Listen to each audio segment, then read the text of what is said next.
L'euro-dollar, tout d'abord, avec l'évolution de cette paire qui sera dictée par la mesure d'inflation préférée de la Fed.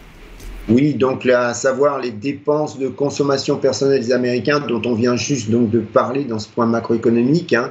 Alors, ce chiffre va sortir vendredi. Il est possible que d'ici là, la paire évolue dans un trading range, hein, dans l'attente de ce chiffre, hein.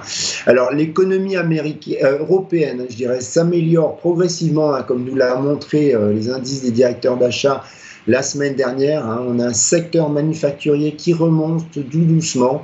On a un emploi dans les services qui est au plus haut depuis un an en Europe et au-dessus de sa tendance moyenne à long terme, hein. Alors, comme je viens de vous le dire, la croissance des salaires qui reste très élevée gêne la BCE, hein. Il est donc fort probable qu'elle va baisser ses taux directeurs la semaine prochaine, comme elle l'avait annoncé, puis attendre, hein. Alors, si on regarde du côté de la Fed, ben, on a eu les minutes la semaine dernière, hein, qui nous ont montré l'inquiétude donc des membres sur le niveau élevé des conditions financières, hein, et on a même certains membres qui seraient prêts à monter les taux directeurs si l'inflation le nécessitait, hein. Donc ça a été une petite surprise, ce message, hein. Alors maintenant, il faut quand même relativiser, car les choses ont un petit peu changé donc depuis la dernière réunion de la Fed, à savoir il y a l'inflation qui a surpris à la baisse en mai, on a aussi l'emploi qui ralentit, les ventes de détail aussi, hein. Mais il est vrai que d'un autre côté, on a les indices des directeurs d'achat qui montrent des services à nouveau en expansion assez forte, hein. Alors, on a eu par exemple monsieur Christopher Waller, hein, qui est en passe d'être un petit peu le numéro 2 de la Fed, hein. Il fait partie du comité de directeur. Eh bien, il est même allé jusqu'à dire qu'il aimerait voir plusieurs mois de bonne inflation, donc avant de baisser les taux, hein. Ce qui suggère que la Fed ne baissera pas probablement ses taux directeurs avant septembre, hein. Alors, par conséquent, on voit que les traders institutionnels anticipent seulement 34 points de baisse de taux d'ici la fin de l'année. Alors, vous voyez, ça fait une baisse et demie.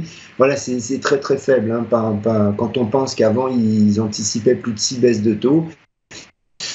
Voilà, si on regarde côté analyse technique, on voit que l'eurodoll a évolué à la baisse dans un range de seulement 80 pips pour finalement rebondir vendredi sur sa moyenne mobile 100 jours, hein.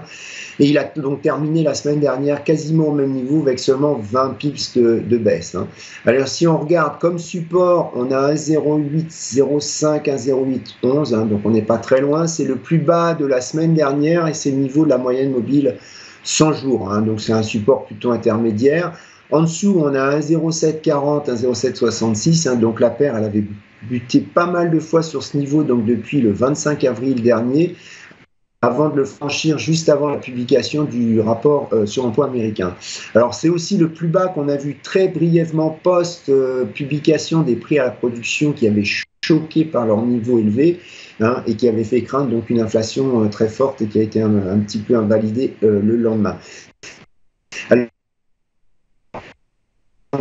8,85, c'est le plus haut du lundi 20 mai dernier, hein, tout simplement. Et un 0,956 au-dessus, c'est le ratio de Fibonacci 50% entre le plus haut de 2021 et le plus bas de 2022.